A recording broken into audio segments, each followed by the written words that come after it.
Nous allons poursuivre cette matinée et effectivement, un point très important, comme je l'ai dit tout à l'heure, est l'innovation. Alors l'innovation, on en parle souvent, on en parle depuis longtemps à l'AIVP et à travers nos échanges de bonnes pratiques, c'est effectivement dans notre ADN d'essayer chacun de faire retransmettre vers l'autre ville portuaire, des initiatives, des process qui nous paraissent aller dans le bon sens et que nous regroupons sous l'égide de l'agenda 2030 de l'AIVP. Cette innovation, elle va être le fil conducteur de cette matinée.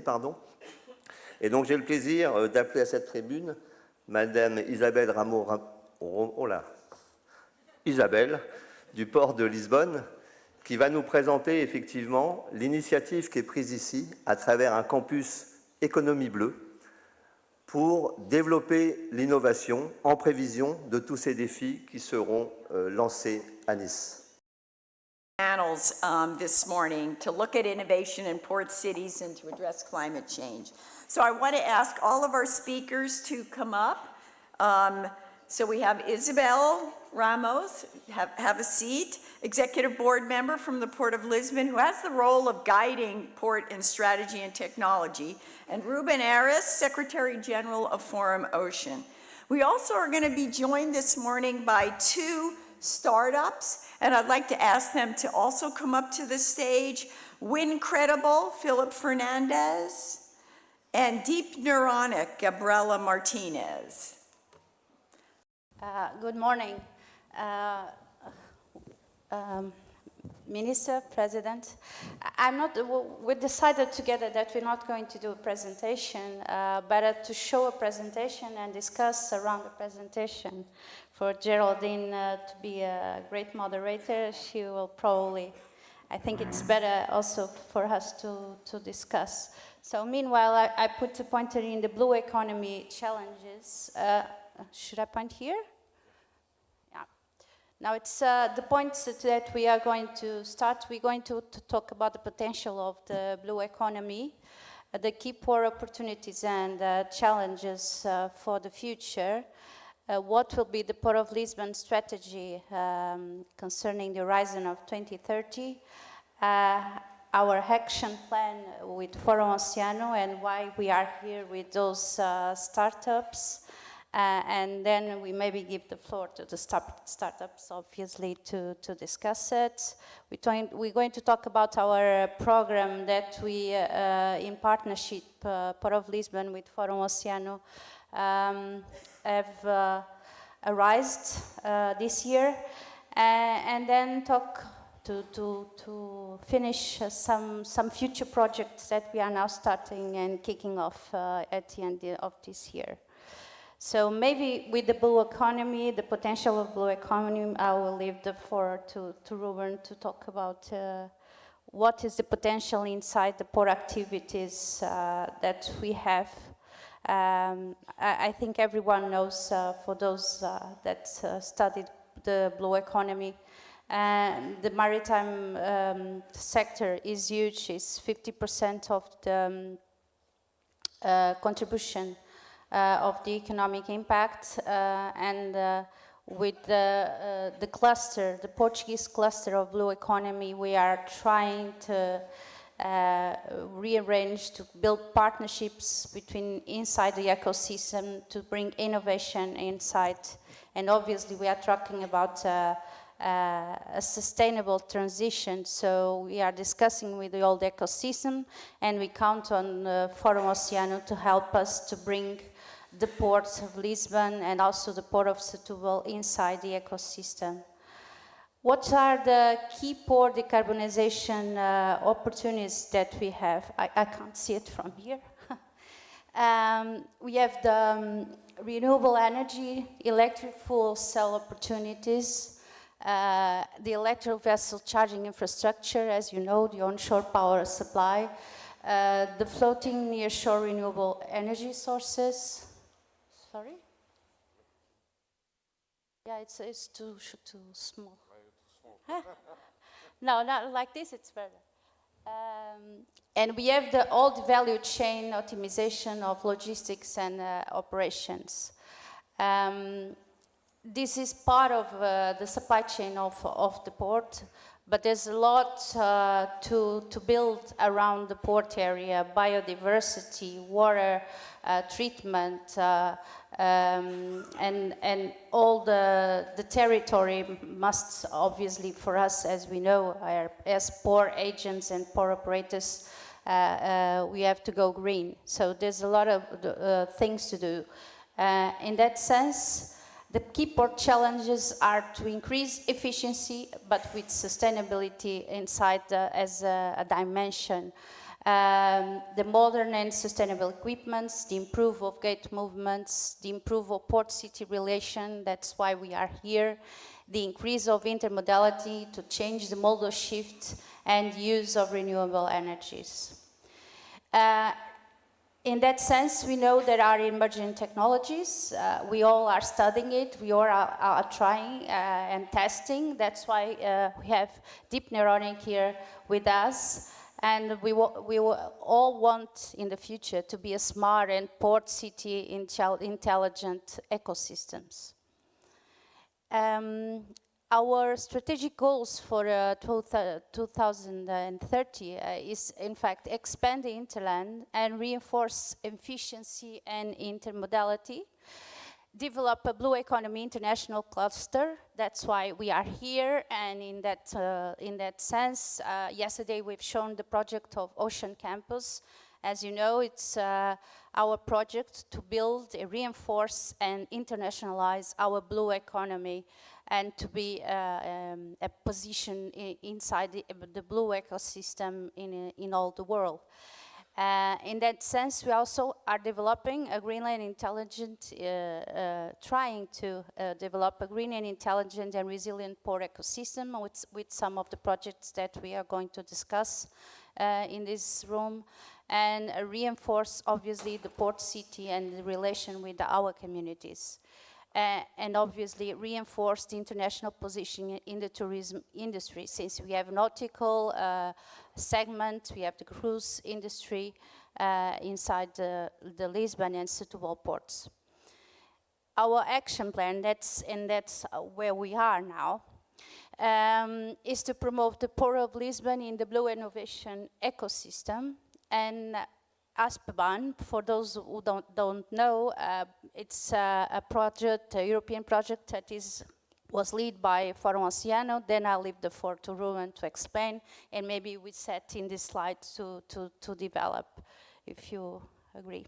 Well, one question I think, Isabel, is tell us a little bit about Tagus Innov and how that was created, and maybe how that works with Forum Oceano. Can you explain that? Yeah, maybe we can start the history with the ASPBAN, and I leave the floor to Ruben. Okay, all right, very good. Thank you. Okay, so thank you, Isabel. Also, thank you to AIVP for the invitation, to be here, and also to be here, so in the wonderful city of Lisbon, and also Oeiras, as we know by yesterday's opening session. So how did it go? So if I may have the pointer, please. Very well. So, when you talk about, innovation, you hear a lot of this talking about. Innovation is a journey, or if you can have, a maritime analogy, is a route and is a voyage that has, many uncertainties, and you have to also deal with many unforeseens, and also you have to, as you also another maritime analogy, sometimes you have to navigate against the tide. So, but what is important that is you never keep your goal, your final goal, out of sight, and that you pursue that. So what I'm going to show in this slide, what it shows you is how did we get, to Tagus Innov. So this, program, or this innovation journey that Forum Oceano has participated in this in several roles along, these years. Started in 2018, 2019 with the pilot of the Blue Tech Accelerator that was focused on ports and shipping 4.0.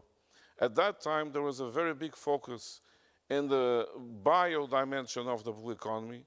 The ports were not the sexy part of the blue economy. In fact, they were put apart.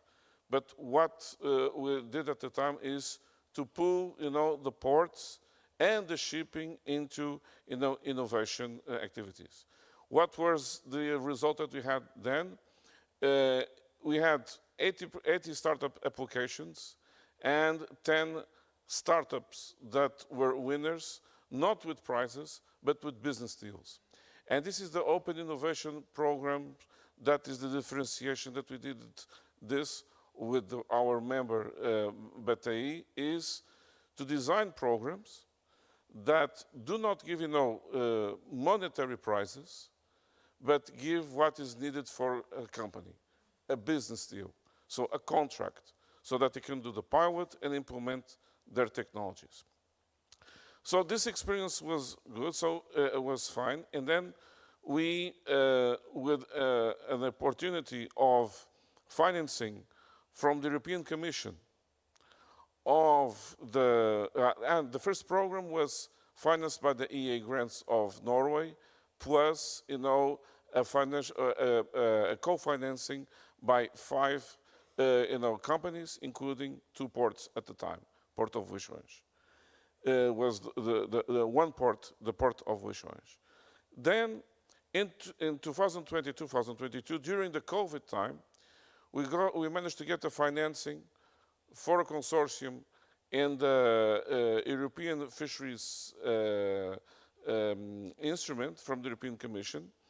And we managed to get the financing to do the Atlantic Smart Ports Blue Acceleration Network, so the ASBAN, the acronym. What was the idea in here is to, in the ports of the Atlantic, of the European Atlantic, to create an open innovation acceleration program that identified startups that responded to the challenges that the consortium was going to identify.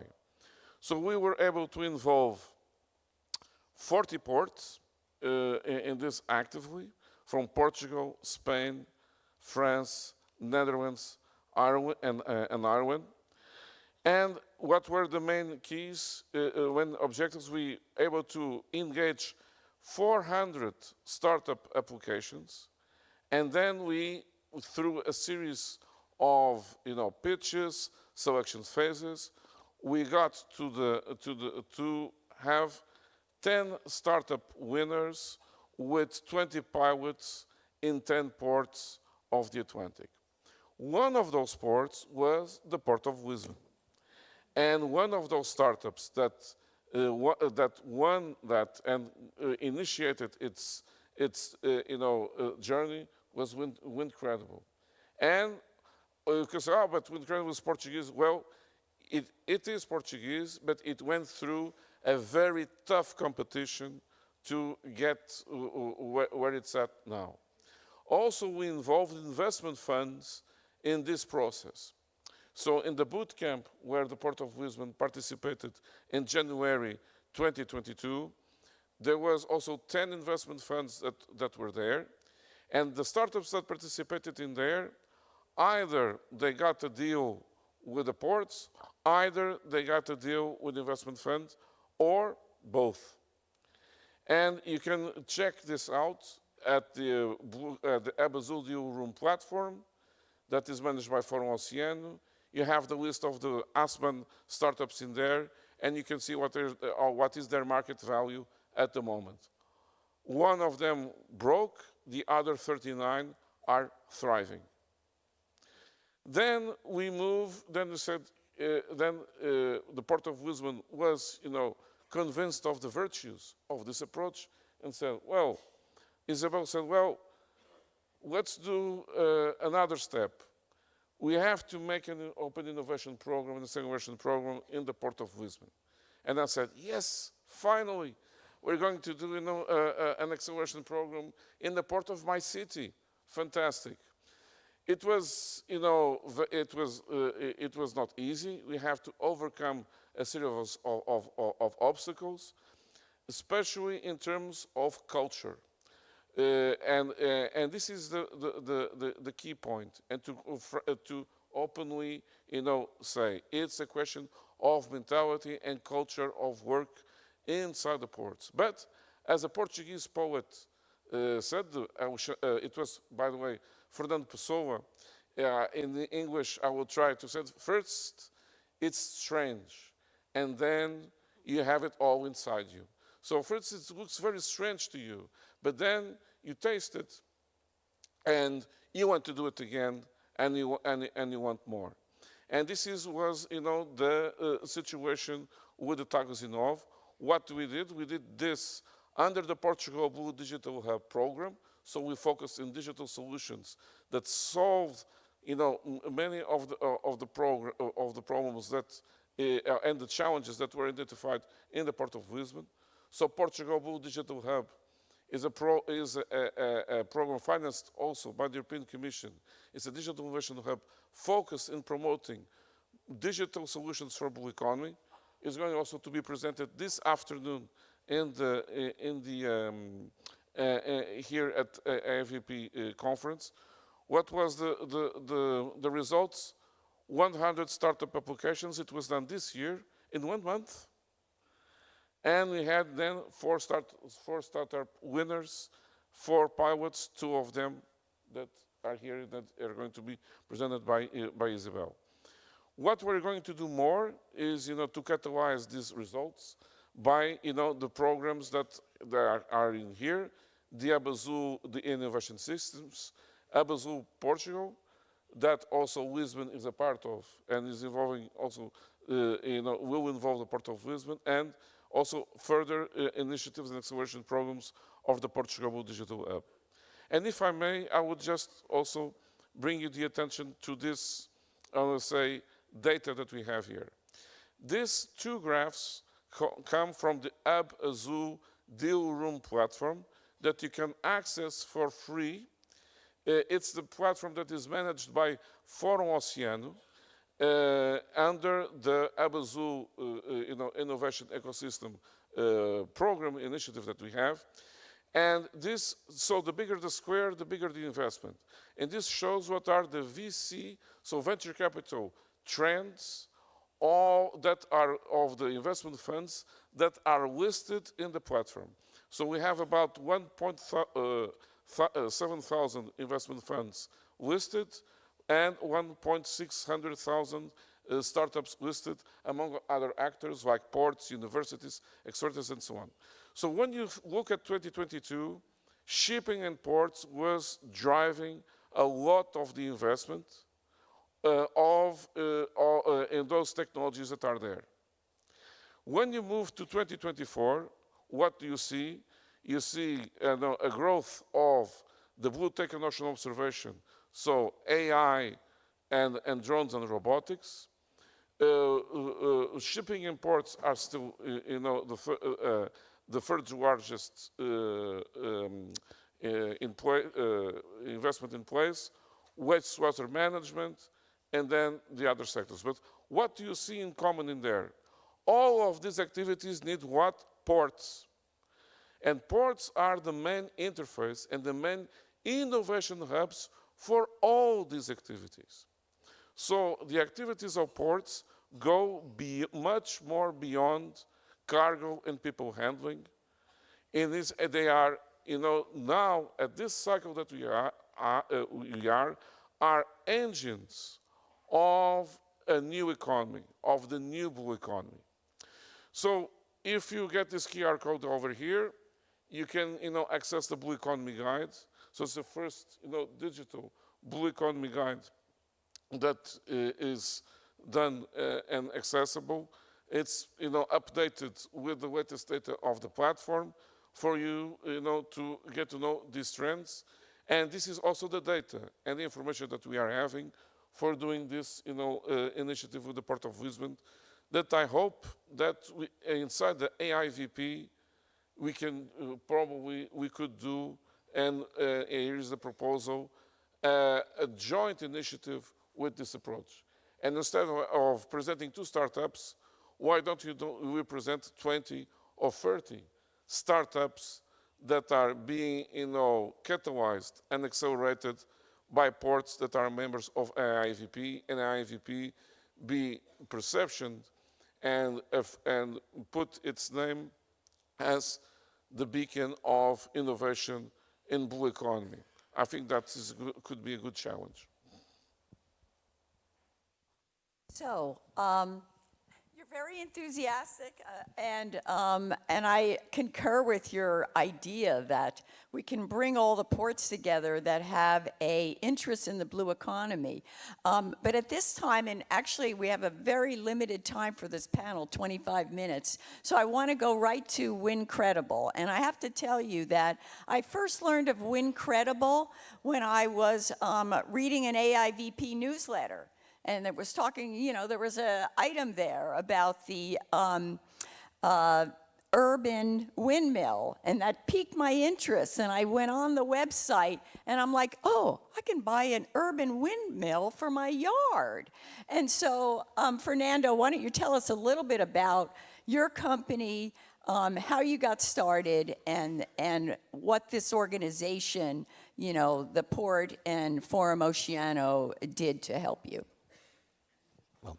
Thank you very much for the interest, and we are not selling yet, but if you file your information, I will contact you when I have a turbine for you to buy. I was hoping you could sell like we have 400 registrations here, you could sell 400 of them, and then you wouldn't be a startup anymore.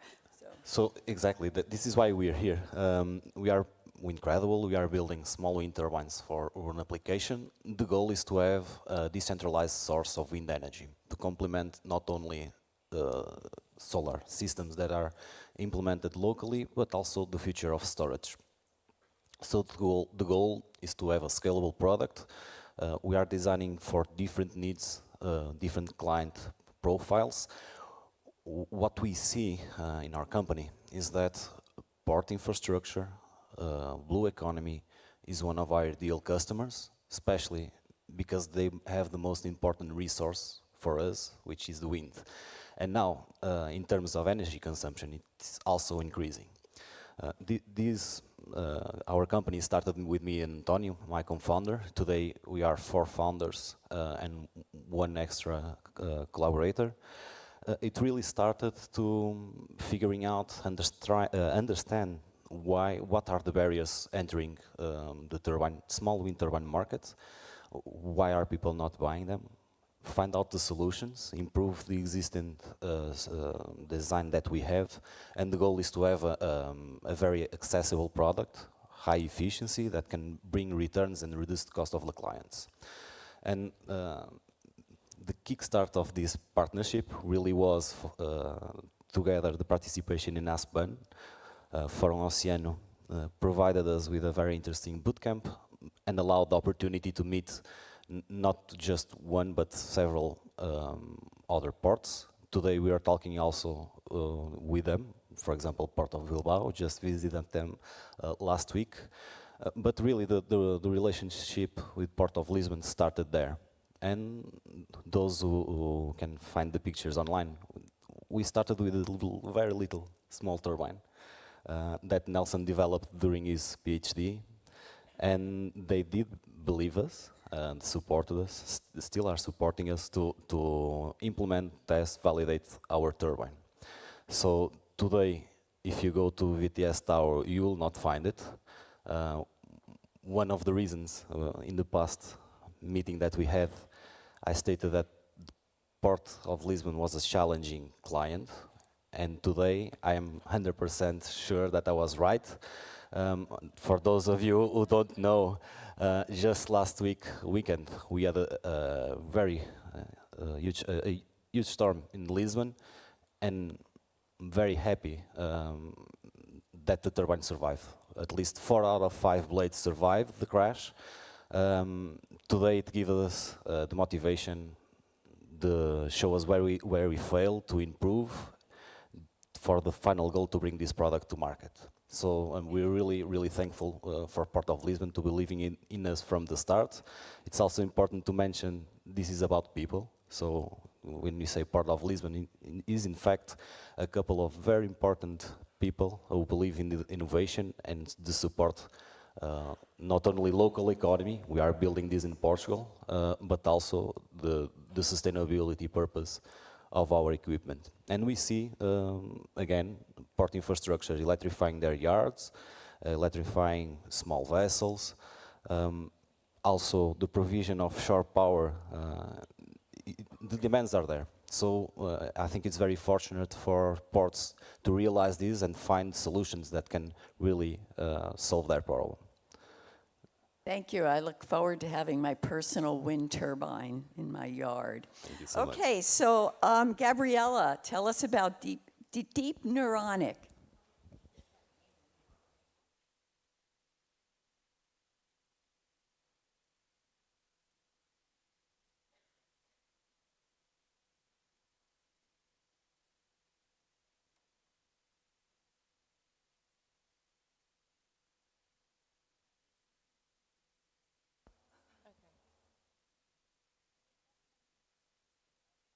Oh, okay. Some of the images are missing, but go ahead. Don't worry, I will make an introduction. So good morning to everyone, and thank you to Porto Lisboa and to all of you for being here. Deep Neuronic is a company, a software company that develops analytic for CCTV cameras based on artificial intelligence. And so what we did with Porto Lisboa was exactly a process to optimize their daily basis activities in terms of controlling, and most of all, to produce insights, value insights for their business. And when I'm saying value insights is that we are talking about analytics such as counting people, detecting objects floating in the water, animals, lost animals, if the parking of the boats are being well done. So all these daily activities that are now being monitored by people will be monitored by analytics. And those analytics will produce events and alerts and will try to optimize their daily activities. We are very, very happy, and this is a very good opportunity for us. We are already working with several sectors of activity, such as retail, smart cities, transportation, industries, and this, of course, was a huge opportunity also for us to have our analytics being defined here exactly. We worked, one of our advantages, and I think it was something that Porto of Lisboa really sought as an advantage also, is that we can actually work with all the asset that the customer already has, meaning that all the hardware or the CCTV cameras and all the applications and VMSs that are already working in the customer in Porto Lisboa can be actually something that we can integrate with. So we are a layer, a top layer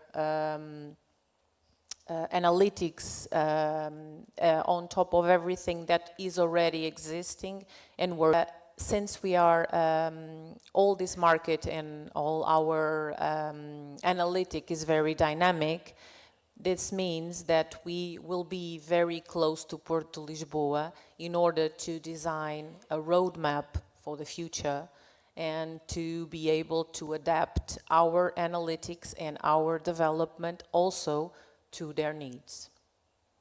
Thank you, Gabriella.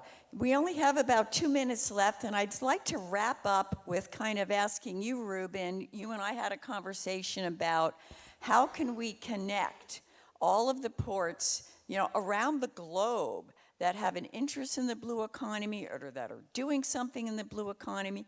And also that gives an opportunity for the startups to seek other markets. For example, I see Inna Braverman, EcoWave, is in your network. She's in our network in Los Angeles, and I didn't realize that until I became aware of your organization. So. In the Blue Tech Accelerator in 2018. Oh, okay, fabulous. And we're actually at the point of permitting her tidal energy equipment, and it should be in demonstration very soon in Los Angeles. But give me your thoughts on what we can do to connect all of us. Well, I think here is, do what the Port of Lisbon and Isabel and her team did is, give, to have, the open attitude of giving the shot for working in another way, okay? So, and to find the solutions in another way than the ports are used to find them. And to, of course, you have to follow the rules of public procurement and all of that. But, there is, ways that there's always, a way of making, this more open innovation approach to enter, to begin. And also, don't do it isolated. So you have to, of course, ports are very competitive between each other, but they also need cooperation. That's why we are all here. So it's a co-opetition, environment. So this is to say that ports are all about connectivity. So let's focus in the solutions that really, ports have to build together. And after you build together, you have to do it in an open way in order, to grow together. And this means that you must also be open to, to at least learn and hear about different ways and different technologies or that will do the same processes. And then you try. You don't have to have, a full commitment at that time. A pilot is really what it is, a pilot. Let's try. Let's test. And let's taste it. And then, if you like it, and if it works, you can have it. You can have more, because don't also be afraid to fail. You are North American. That's one of the biggest, I would say, culture contributions from US is not be afraid to fail. And we and the Europeans are much, and also more in the Portuguese, we are afraid from failure, and so it's part of the process. It's part of what you have to do is of course fail cheap and fast. Okay, so that's what you have to. So open innovation is a way of managing cheap and fast, failures. That and then you find one or two or three solutions that work. And also it's a fair way of doing it, because you give, an opportunity for the companies to show what do they have. And just also to finish with this interaction is very important. Because also the startups and the companies as a whole, they got there and they say, "Oh, I'm the best in the world. I have startups and are also like artists. They are very passionate about their technology, and they have a deep, feeling of intimacy with their solution. Well, but when they then are, encounter reality of a port, to say, listen, it's all true, but you have to meet this. So it is this frank conversation, honest conversation, and interaction that we, Forum Oceano, with our partners also, we provide. And the challenge here is, and suggestion, why not AIVP provide this playground for its members and for its communities?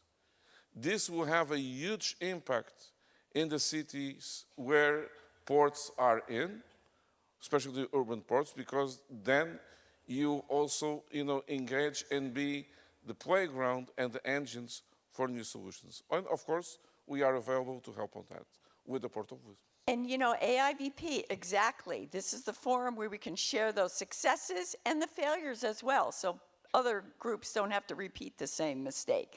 So let's thank our panel, and I appreciate you all being here.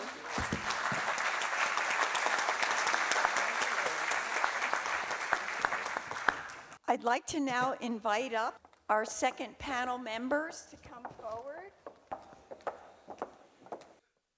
Gerald Landuthe, the president of the Port of Algeciras. Patrice Vergriet, president of the urban community of Dunkirk. And Geraldine Andrew, the CEO of Blue Morpho. So we've just talked a little bit about how valuable the public funding that comes from a port can get things started, and how to propel startups to solve some of our climate change problems. And now we're going to talk about some other areas, other port areas, and also a little bit about private resources, bringing investors and venture capital to the scene. Algeciras was selected as a City of Sciences and Innovation for 3 years within Network Impulso, promoted by the Minister of Science and Innovation. Dunkirk has basically been called by the World Economic Forum as one of the 20 global cities that are changing the world. And Blue Morpho is accelerating innovation by establishing collaborations which will bring private financing to the blue economy ecosystem. So each of our panelists is going to take 5 minutes to kind of share with us the key activities they're undertaking, and then we'll open it up for questions. So I want to start first with the Port of Algeciras. Gerald, if you want to begin. Oh, and where did the clicker go?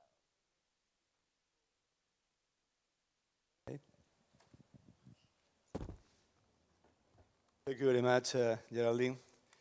It's a pleasure to be here. I'm going to take advantage of the official language, which is Spanish.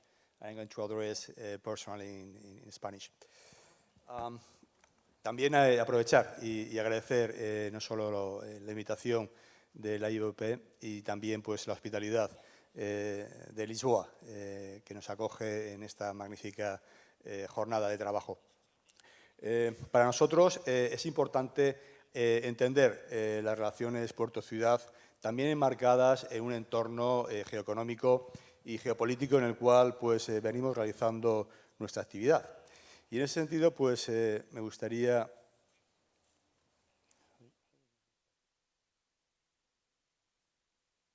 hacer una pequeña visual.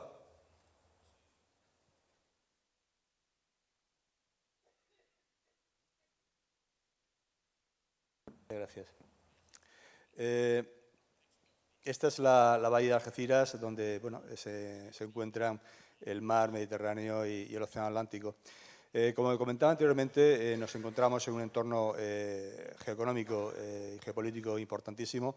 A nivel mundial hay 4 nodos fundamentales en los tráficos este-oeste, como son pues, Malaca, como es Panamá, Canal de Suez y evidentemente el Estrecho de Gibraltar.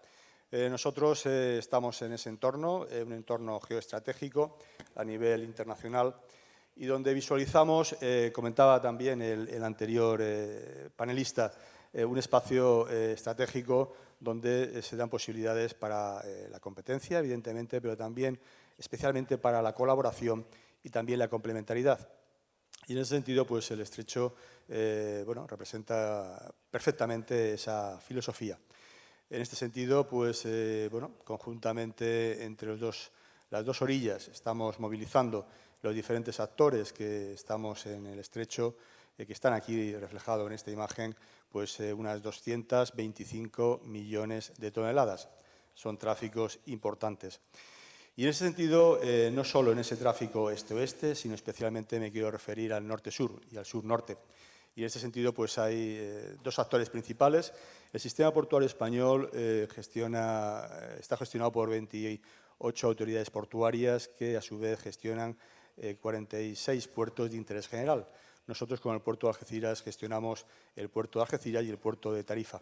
Y en este sentido, pues también aprovecho para felicitar a nuestros compañeros y a nuestros buenos amigos de Tánger Ciudad por el magnífico premio que ayer se les otorgó, muy merecido, y donde también estamos trabajando conjuntamente en proyectos muy interesantes, especialmente asociados a la conectividad marítima, y son proyectos asociados también a la sostenibilidad. En concreto, la semana próxima pues, anunciaremos el resultado de una International Tender que hemos hecho conjuntamente entre ambos puertos y donde vamos a ser la primera línea intercontinental verde a nivel internacional. Por tanto, nosotros, como visualizamos también esa responsabilidad en los tráficos internacionales, pues evidentemente aportando valor añadido, y al igual también que son las relaciones entre puerto y ciudad. Para nosotros, puerto y ciudad, diferentes desarrollos que venimos realizando en los 5 municipios en los cuales prestamos servicio, se visualiza no solamente como un espacio para ponerlo, por así decirlo, entre comillas, bonito, para desarrollar una buena actuación urbanística, sino también, evidentemente, para incorporar valor añadido. Luego podemos profundizar en esta cuestión, pero sobre todo es un proyecto, el del lago marítimo, que está asociado a todo lo que es la innovación, la sostenibilidad y, vuelvo a insistir, donar y aportar valor añadido en todo lo que es el ámbito de la universidad, en el ámbito también de la transferencia del conocimiento y, por tanto, en ese sentido es un reflejo claro de cómo desde los puertos también podemos aportar valor añadido en el marco de las relaciones puerto-ciudad.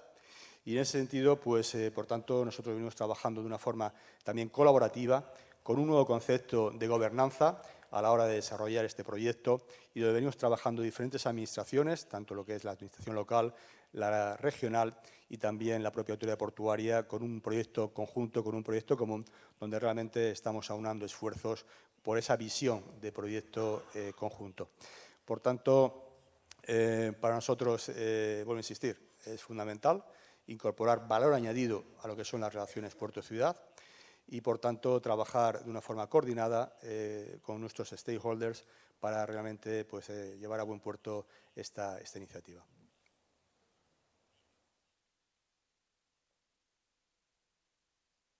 Geraldine, my 5 minutes is already fixed. Okay, I want to turn to the city of Dunkirk now. And Patrice, you know, you are a former minister delegate for transport, a former mayor of Dunkirk, and now you're president of the urban community. And I have to say that this document, which I'm sure you will recognize that I'm holding, was something that was provided to me beforehand. And I have to say, wow, I've never seen a city prepare a document so full of description of how the industrial base of Dunkirk is. I mean, they're transforming how they're going to be producing steel. It's pretty phenomenal. So why don't you tell us what's going on there in Dunkirk? Bonjour à toutes et à tous, merci. Dunkerque est une ville du nord de la France, la plus au nord en France, sur la mer du Nord, une agglomération qui compte 200 000 habitants. Vous connaissez sans doute Dunkerque à travers l'histoire, notamment si vous avez vu le film de Christopher Nolan, Dunkerque, puisque Dunkerque a la particularité d'avoir été victime de quasiment toutes les guerres européennes, mais la dernière lui a été fatale puisqu'elle a été totalement détruite. Il restait moins de 300 Dunkerquois dans la ville le 9 mai 1945, ce qui signifie évidemment que cette ville s'est totalement reconstruite après-guerre et est devenue l'un des 3 grands ports français et aussi un bassin industriel d'ampleur nationale. C'est comme ça que l'État a souhaité reconstruire Dunkerque après la guerre. Dunkerque a connu plusieurs crises après une expansion industrielle, en particulier la crise de 2008 qui a été très dure, tant et si bien qu'il y a une dizaine d'années, Dunkerque était l'agglomération qui perdait le plus d'habitants en France, avait perdu des milliers d'emplois industriels et était dans une crise existentielle au niveau de ses habitants. L'ensemble des acteurs du territoire ont décidé de se rassembler et de repenser l'avenir de ce territoire. Finalement, c'est quand on est au fond du trou qu'on arrive peut-être à rebondir. Et on s'est dit, il faut plusieurs choses pour essayer de remonter la pente. D'abord, jouer collectif. Il faut que tout le monde soit aligné sur une vision que l'on doit tenir pendant plusieurs années. Ça a été le premier élément. Deuxièmement, il faut jouer le coup d'après. C'est-à-dire, on est dans un monde du temps court. Et en réalité, les stratégies industrielles, les stratégies de développement portuaire, c'est du temps long. Vous le disiez, j'ai été ministre des Transports. Le transport, c'est du temps long. Donc, il faut se donner du temps. Et donc, il faut tenir une même vision dans le temps. Cette vision, ça a été le coup d'après, la transition écologique, la décarbonation industrielle. Il faut qu'on se pose la question, il y a 10 ans, de la façon dont on va pouvoir se positionner dans le monde d'après, celui de la transition écologique. Et donc, on s'est posé toutes ces questions il y a 10 ans, en disant quelle énergie il faut. Et donc, on a investi très fortement sur la production d'électricité. Dunkerque est la première plateforme de production électrique en Europe et elle va quasiment doubler son potentiel dans les années qui viennent, avec à la fois l'éolien et le nucléaire. On s'est posé la question de la chaleur, parce que dans les industries décarbonées, la question de la chaleur et de son prix est devenue décisive. On s'est posé la question de l'eau, parce que le pétrole de demain, c'est l'eau. Et comment on va pouvoir approvisionner l'ensemble des territoires industriels en eau. On s'est posé la question du CO2, parce que pour arriver à la neutralité carbone, il y aura un temps de transition où il faudra effectivement pouvoir capter le CO2 et pouvoir l'enterrer. Donc on s'est posé la question d'un hub CO2. On s'est posé toutes ces questions, et en plus des questions un peu traditionnelles des terrains prêts pour les industries qui viendraient. Bien entendu, on a rajouté un élément, ça ne pouvait pas se faire qu'au niveau économique, il fallait embarquer la population dans la transition écologique. On ne fait pas ça contre les citoyens, mais avec eux. Et c'est la raison pour laquelle, par exemple, Dunkerque est aussi la plus grande agglomération au monde à avoir le bus gratuit. C'est-à-dire vous avez le transport public gratuit pour tous, et si un jour on a la chance d'avoir un colloque de l'AIVP à Dunkerque, vous pourrez prendre le bus gratuitement à Dunkerque. Les résultats se sont fait connaître 10 ans après. Aujourd'hui, Dunkerque, c'est 20 000 emplois qui sont en train de se créer. C'est 38 milliards d'investissements entre l'énergie, le cluster de la batterie qui s'est implanté avec 2 gigafactories, mais toute une série d'industries autour de la batterie. La sidérurgie, vous l'avez dit, la décarbonation de la sidérurgie qui est en cours. C'est le double d'emplois si on compte les indirects. On est devenu tellement la référence de la décarbonation industrielle en France et même peut-être un peu en Europe que vous l'avez dit, on a été identifié dans ces 20 territoires mondiaux par le World Economic Forum pour sauver le monde, rien que ça. Voilà. C'est un territoire aussi qui est devenu attractif parce que ce changement d'image, ce regard sur l'avenir a aussi donné au territoire une nouvelle image, une image de modernité, alors que finalement, 10 ans plus tôt, on avait plutôt l'image de la ville du passé. En termes de moyens, puisque le sujet c'est le financement, il y a eu une forte mobilisation des pouvoirs publics pour arriver à ce résultat-là. L'État qui a fortement accompagné à la fois l'innovation, Dunkerque a été labellisé territoire d'innovation, l'État a accompagné l'innovation, la collectivité locale aussi. Tous les efforts en matière de décarbonation ont été accompagnés par l'État. Le plus spectaculaire, c'est la décarbonation de la sidérurgie, d'ArcelorMittal Dunkerque. J'ai oublié de le dire, mais Dunkerque, c'est aussi 21% des émissions de carbone industrielles en France. 1/5 des émissions industrielles de carbone, c'est Dunkerque. Et évidemment, ArcelorMittal Dunkerque, la sidérurgie, pèse pour beaucoup dans ce 21%. La décarbonation de la sidérurgie dunkerquoise est largement accompagnée par l'État à hauteur de 850 millions d'euros sur un projet d'1,8 milliard.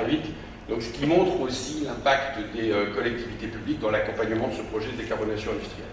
L'Union européenne a accompagné le hub CO2 et la collectivité locale, la communauté urbaine, a accompagné tout ce qui était électrification à quai, constitution des postes électriques, tout ce qui a accompagné finalement ce processus de décarbonation industrielle. Et puis nous avons mis en place des sociétés publiques-privées, notamment pour gérer les réseaux de chaleur portés par la communauté urbaine de Dunkerque. puisqu'il me reste une minute, même pas, quelles sont les leçons, je préfère dire les enseignements de ces 10 années de développement dunkerquois. D'abord, finalement, le développement d'un territoire passe par une chose essentielle, que tous les acteurs soient alignés sur une vision qu'on tient dans le temps. Voilà. Si on n'a pas tous les acteurs alignés sur une même vision et qu'on ne tient pas ça à 10 ans, ça ne peut pas marcher. Voilà. Un territoire ne peut pas se développer. C'est la première leçon.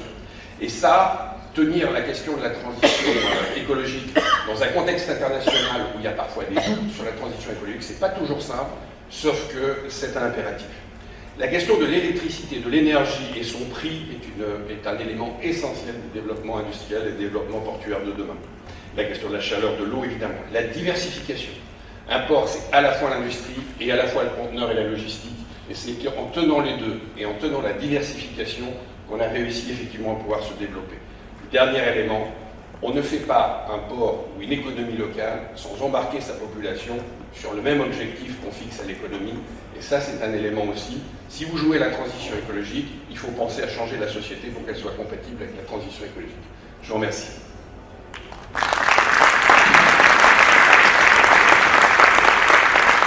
So I want to turn to Geraldine now for her introduction. I like calling on someone named Geraldine to tell us about Blue Morpho. Thank you very much, Anne. So thank you very much for inviting me here, because it's very interesting to learn from Dunkirk. I'm French, so I know about Dunkirk, but very impressive. Congratulations for the great job, actually. And congratulations also here, because it's very good for us to showcase what is possible to do. Because we are here, Bruno introduced the session this morning, saying we are here to accelerate the innovation and to accelerate for the protection of the ocean and the planet. And where I'm coming from, I'm not from a city, I'm more coming from the ecosystem, because myself, I'm a biologist by education, I entered into the industry. And I did a lot of consulting work, and it was a bit frustrating, because when you want to do something, if you do by silos, it's not going to make a big difference. And so 10 years ago, I launched my company dedicated to accelerate the good condition for innovation. And innovation is definitely coming with financing. So what we're doing right now is especially focusing on blue economy, because blue economy is a very interesting field. It's not a unique economy, it's a combination of different economy. Energy, maritime, fishing, water management, and all those economy are combining to solve the same interest, protecting the ocean. So we have seen yesterday and today a lot of very interesting development done, and already first success at different level. So we have seen this morning startups with very interesting innovation. We know that venture capital starts to get interested into the blue economy. But what we are especially focusing on within Blue Morpho now is to provide a way to accelerate the financing of the ecosystem. And there is a lot of way to do that. So you mentioned previously the importance of energy and the cost of energy. And there is a lot of financial players who are willing indeed to support this energy transition. But how we make it happen, the thing is to generate recurring revenues, and then by doing that, we will attract more and more investors. So this is what we're doing now within Blue Morpho, and that's why we have joined AIVP, because we think that the best way to make a difference is to come collectively. And AIVP is the best platform we've met, gathering a lot of different organizations, sharing the same interest and working together. We joined this year, AIVP, and before joining, we started engaging into the blue economy, saying, okay, what are the drivers that will help this transition of to the protection of ocean and planets? So what we've done, we went to Monaco during the Monaco Ocean Week, and we set up an action dedicated to fire-and-side maritime innovation and infrastructure for climate and ocean. So we started from the beginning, asking investors to come and to share their interests. And we especially invited maritime players, because as you know, the shipping industry is very prominent. It's a very big market with a lot of capital. But they need also to enter into that transition. But they don't know yet how to, because they don't have the right energy sources to do it. And it's more a question of the cost of energy. If you want to move from fossil fuels to renewable energies, it costs a lot of money. So the first question is how, in terms of cost. And the second is we don't have enough energy density, and we don't have enough energy sources to do it. So we need to invest more, and we need to find a good way to do it. That was the first thing. Second thing is the importance of digital and data, because we can optimize. If we cannot, if you want to reduce your cost, you can pay less, but you can use less. So with energy sources, it's very interesting to optimize the way you're going to do navigation. And the ports are also playing a very important role here, because we can also support the green corridors to optimize with the data we are collecting the different ways we're gonna operate the navigation. And the third point we discussed was decarbonization, as you mentioned. Definitely CCS, CCUS is very interesting, but to reach the goal, we need also to reduce and to do offsetting, which is also a kind of financial mechanisms, where we are creating a new currency, which is carbon credit, for example, or energy credit. So at that time, we started speaking, especially with maritime players. What are your challenges, what do you need, and how we can help you to finance it. But at the end of the day, what came is that the difference, the evolution, this innovation will come especially from the port city, because the ports are the connectors, connecting the industry, the maritime, the citizen, as you mentioned, and also the investors player.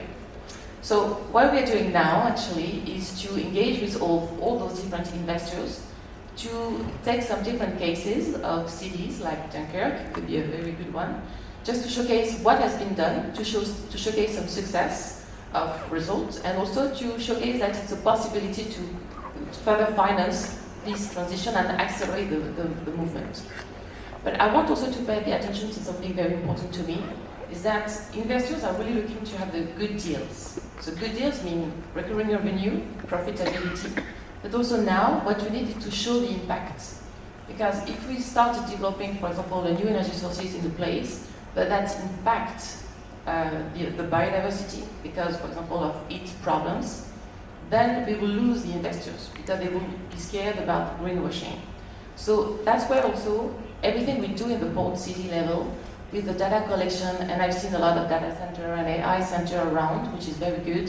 We know we want to develop the digital twins of the ocean also, very important, because that will give us a lot of assets to attract more investors to collaborate with us, because we will be able to show what we're doing has really had a strong impact, positive impact on the planet.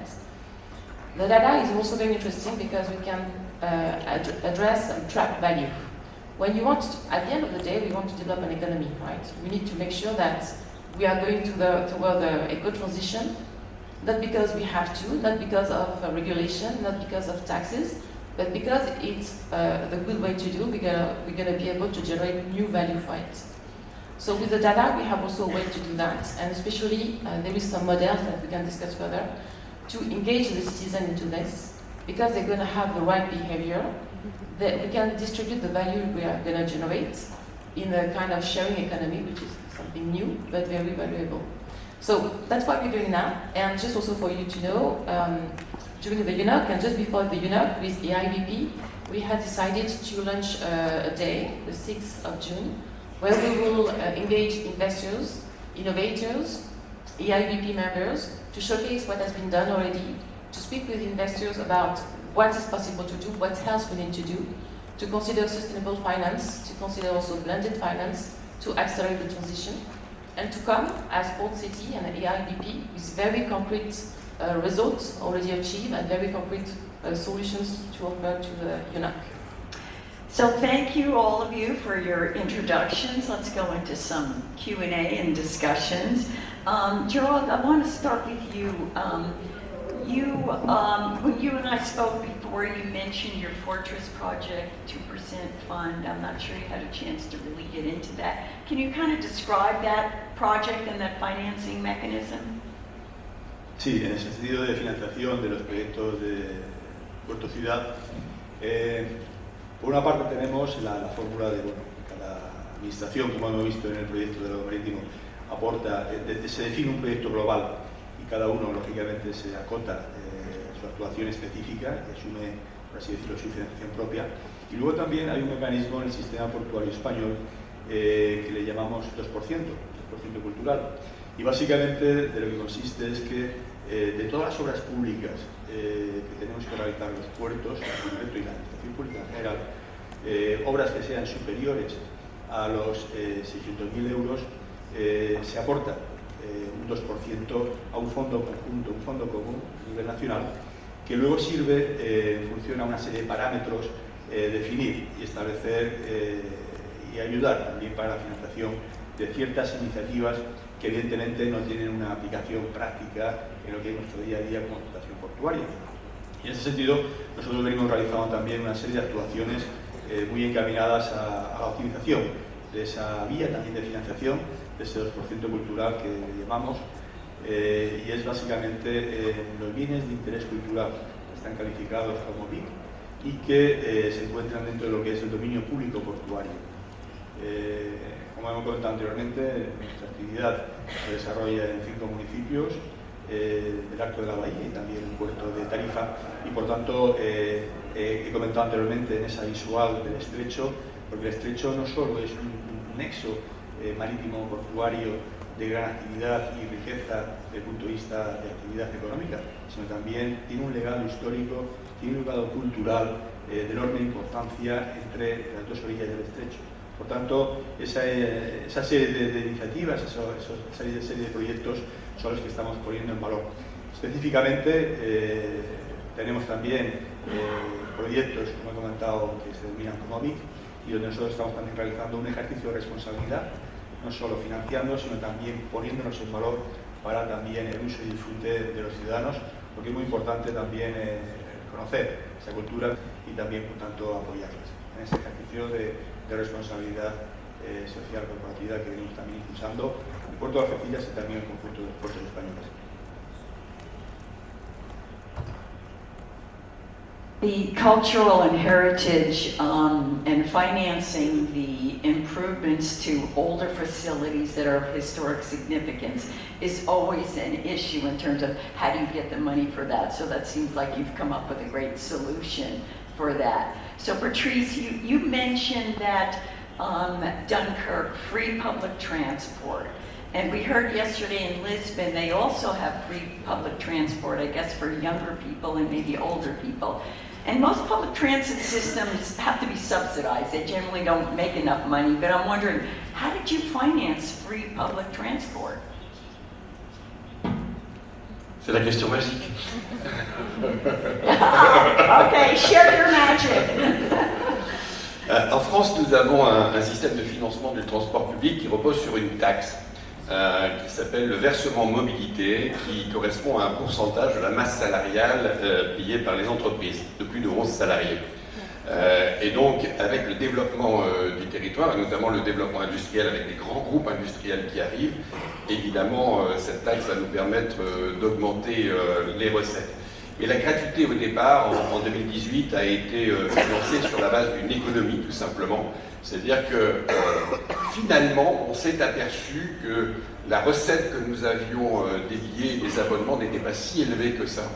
Que finalement, ce qui coûtait plus cher, c'était d'adapter le réseau de transport à la nouvelle demande, puisqu'on en a, en fait, on a eu une augmentation de la demande d'à peu près 130% en 6 ans avec la gratuité du transport public. Plus 130% de la fréquentation du transport public en 6 ans. C'est le record du monde, hein. Aucune agglomération n'a fait ça. Et donc, du coup, finalement, ce qui coûte cher, c'est d'adapter le réseau à cette nouvelle demande liée à la gratuité. Et donc, on a eu le versement mobilité et puis des efforts que nous avons faits au niveau de la collectivité locale. Nous avons choisi la mobilité parce que pour nous, c'était une façon de dire à la population, la transition écologique, c'est pas que pour l'industrie, c'est pas que la décarbonation industrielle, c'est aussi vos comportements qui doivent changer, c'est tout un territoire qui doit changer et regarder l'avenir. C'était une logique de cohérence. Et donc, on a mis la priorité sur la question de la mobilité. Aujourd'hui, c'est encore le cas. Parce qu'avec le développement du port de Dunkerque et ses 20 000 emplois, si nous ne faisons rien, nous aurions la saturation du port. Dans 10 ans, on ne pourrait plus arriver dans le port de Dunkerque avec le développement du conteneur et de la logistique d'un côté, donc les camions, parce que le report modal sur les autres modes de transport n'est pas encore là, il arrive, mais c'est encore lent. Et de l'autre côté, avec de la voiture qui arriverait pour finalement prendre les emplois, on saturerait complètement le port. Et donc on va inventer le concept de l'usine sans parking. Les nouvelles gigafactories qui comptent plusieurs milliers d'emplois aujourd'hui n'auront pas de parking. Et donc nous allons gérer un système de transport public gratuit pour pouvoir aller desservir toutes les industries de la zone industrielle dunkerquoise. Là pareil, c'est unique au monde et c'est une façon aussi de dire à la population, Oui, vous avez de l'emploi grâce à la décarbonation, grâce à la transition écologique, mais vous aussi, dans votre comportement de mobilité, vous devez intégrer cette transition écologique. Et donc demain, vous irez en transport collectif à l'usine, ce qui aujourd'hui on fait globalement en voiture à 90%. Donc c'est un changement de comportement pour assumer un changement de modèle. Yes, yeah, eliminating parking lots, that's a great incentive. And, you know, if we look at, you know, CO2 emissions globally, transport is one of the biggest contributors to that. So I'm wondering in terms of results at Dunkirk, your plan says you want to have a 55% reduction in CO2 emissions by 2030, and you know, 2030, a lot of cities set goals for 2030, and 2030 is like only about 5 years away. It's like really close. So how is the progress to meeting that goal? Alors sur les questions de mobilité, effectivement, on s'est fixé des objectifs très forts en matière d'économie. Quelque part, non pas de voiture, mais de kilomètres parcourus en voiture. En fait, la phrase que je dis toujours aux habitants de Dunkerque, c'est acheter des voitures, mais ne l'utilisez pas. Voilà. Donc, oui, parce que ça permet de financer la sidérurgie quand même. Voilà. Donc, le but du jeu, effectivement, c'est de restreindre la part circulée de l'automobile. Et donc, aujourd'hui, la plus grande part liée à l'automobile, c'est le déplacement domicile-travail sur mon territoire. Sur les loisirs, le bus gratuit a profondément changé la donne. Mais le domicile-travail, aujourd'hui, on est très dépendant de la voiture. Et c'est pour ça qu'on s'attaque à cette dimension usine sans parking. Demain, à Dunkerque, probablement dans 15 ans, quand vous irez au boulot, vous n'aurez plus la possibilité de vous garer à côté de votre emploi. Donc là, il n'y a pas le choix. Alors nous, il faut qu'on soit à l'heure et donc qu'on mette en place les systèmes de transport qui permettent d'y arriver. Donc ça, c'est pour la partie mobilité. Ce qui est en retard en matière de transport aujourd'hui, c'est le transport de marchandises et qui met beaucoup plus de temps. À la sortie des ports aujourd'hui, c'est toujours le trafic routier qui domine et c'est encore le trafic routier qui va dominer parce que là, les investissements sont très importants. Quand j'étais ministre du Transport, je vais finir là-dessus, quand j'étais ministre du Transport, je plaidais pour que l'Union européenne fasse un grand plan de développement du transport décarboné en Europe. On a été capable, au niveau de l'Union européenne, de dépenser presque 750 milliards pour sortir du Covid. Si on était capable de dépenser un peu plus que ça, allez, 1000 milliards pour sortir de la transition écologique et aller qu'un quart de ces 1000 milliards soit dédié au développement de systèmes de mobilité décarbonés en Europe, on aurait largement progressé. Pour ça, il faut se mettre d'accord pour une ressource commune européenne. Je pense que l'Union européenne est capable de le faire. Je pense que c'est le moment de le faire. Et je plaidais pour ça quand j'étais ministre des Transports.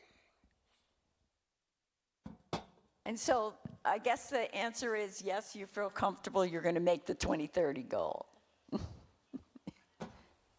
Pour 2030, on aura la capacité de réduire, je pense, effectivement. On sera évidemment prêt en 2050. Okay. So Geraldine, a key question for private investors in investing in the blue economy or decarbonization, you know, is it lucrative to them? Are they worried about the return on their investment? What are you seeing in terms of other opportunities they might have for investing? Why would they pick decarbonization, blue economy? That's a great question. And actually, that's a big challenge. Because when we started speaking about blue economy, the first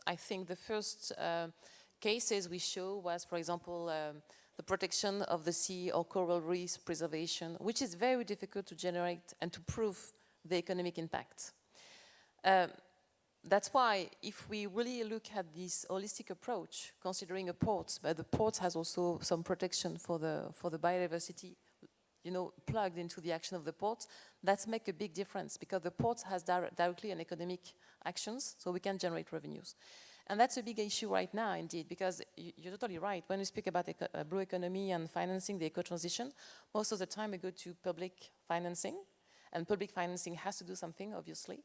But the challenge we have now is to attract more private investors into this field, and the regulation helped, because now we have, you know, different funds with Article 8, Article 9 fund, where they are committed to invest into green project or blue project Their challenge is that they don't find the right project fitting with their investment thesis in terms of profitability, because in investors is just raising money to distribute, to invest the money and to give the money back to their own investors. So hedge funds will be happy if you provide them with a good return of investment. And for us to attract those investors into what we're doing, we need to showcase the productivity and the profitability of our action. So definitely with the eco-transition and the mobility, if we do electric vehicle, we need power charging station, and the power charging station are the good way to generate recurring revenue, and we can plug them in different places.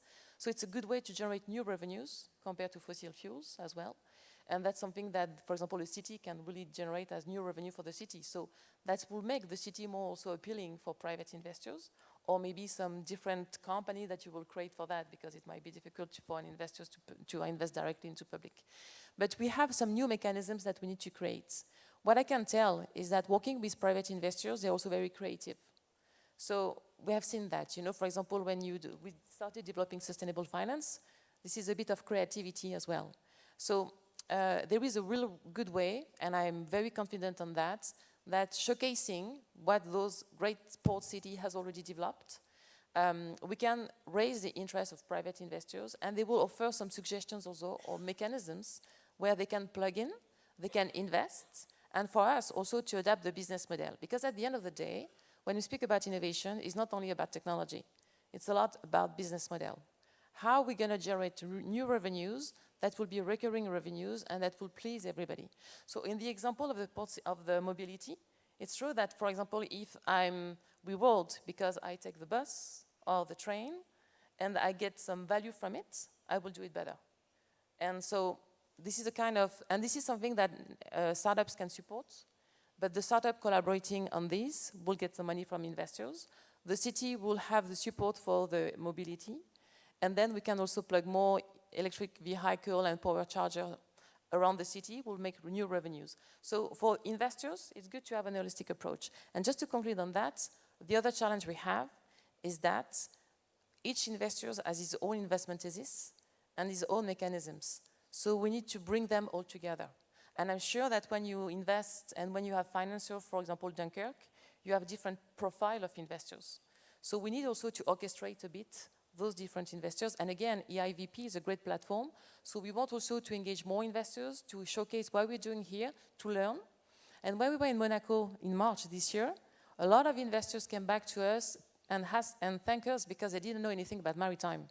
And they realized that maritime is a very interesting field, actually, but they never thought about it because it might be a bit complex. So maritime is just a ship in a way, right? Look at the ports. The complexity is huge.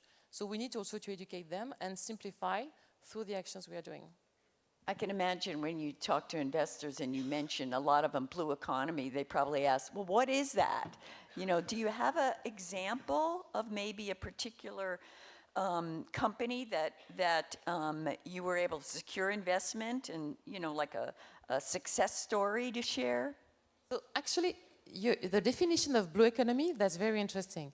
I'm also spending some time in Southeast Asia because Southeast Asia is definitely a growing economy, so huge growth. And they say, we don't know anything about blue economy. I said, yeah, of course you know everything about economy. You are surrounded with seas and oceans, so you know everything about blue economy. So sometimes there is also this stress that blue economy is something that they don't do. But blue economy is a combination of different organizations, obviously.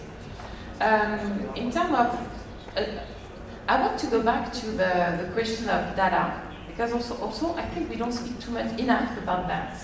And we need to be careful about that because indeed, in the years to come, everything will be driven by data in a way. So we need also to play into this model. And just to give an example that might be a bit surprising about blue economy, in the south of France, we start to have more and more data centers coming. And data centers are definitely a great source of revenues for a city and for ports because they have a lot of money to invest. And a good example of a program that has been financially supported is to say, okay, you as a data center, you generate a lot of carbon emission. So you need to reduce that. And what has been developed is that a company was developing Posidonia, so generating carbon credits. So they work on it with the data center, with other, with corporate and this company on Posidonia, to develop a new model to value the carbon credits developed by Posidonia, and the data center is buying from this company. So it's also circular economy between the data center and this company. And for me, this is a great example of blue economy financing project. So this is also a lot of circularity, and that we also to develop. You raised the issue of data centers, and I'd like to ask any of our speakers if they want to comment on this, because the electricity requirement for data centers, especially now with artificial intelligence, I mean, I think most of us in the US were shocked when we learned that Microsoft purchased the 3 Mile Island nuclear plant, which has been shuttered for like 30 or 40 years, just to fund their artificial intelligence electricity needs. And we're going to see a lot more of that, and it sort of makes me wonder if we're taking a step backwards, you know, because of that. You know, would anybody like to comment on that? This. Now they are considering SMR, so nuclear small modular reactors, because they have a huge demand on energy. So this energy challenge is huge, but I think also that's also the beauty of Sport City, because when you will invest in renewable energy, it's not only for the maritime, it's not only for the data center, it will be for all the citizens actually. So it's interesting because we need to consider data center are now part of the city, obviously. They are producing heat, we can regenerate the heat. They are producing data, we need also to find a way to use the data they are generating to develop new business model. And we cannot really fight because they are here, and the economy will grow that way. So we shouldn't say we are not concerned, but we have to consider that. And in terms of energy demand, I hope that in the years to come the chips will reduce the energy consumption, so that will reduce. But there is a law showcasing that when you produce more energy, you never reduce your need of energy. You always have new usage coming. And this is exactly what we are living now, actually. So in the years to come, we will see more and more nuclear energy. That seems to be clear now. But the good thing is that we see kind of sustainable nuclear energy coming. We have some discussion with some investors, but definitely the energy, you know, the one who drive the energy drive the world. So we need to be really careful on that, obviously. Bernard, we've only got about a minute or so left, so I want to turn it over to Algeciras. Gerald, tell us about your 2030 goal. Well, 2030, it's a magic date for all of us. We have been talking about, sorry, well, I'm continuing in English. We have been talking about mobility, we have been talking about energy transition, but we don't have to forget that we, as Sport, we are critical actors in order to facilitate all these trends. But at the same time, for us, 2030 is a magic date. It represents the World Cup. So where Portugal, Morocco, and Spain, we have, you know, an important role to play over there. In this sense, the ports, particularly Algeciras and Tangier, we are working just in this direction, just to assure mobility for this big event, which is going to mobilize a huge number of citizens. So again, of course, we are there not only just to work in the economical field, to facilitate energy transition, to gain autonomy in terms of energy, security, but at the same time just to play an important role to our citizens. So 2030, again, this is important mission for all of us to facilitate mobility and to achieve a success event for all of us. Thank you. Let's thank our panel, and because we're beginning to start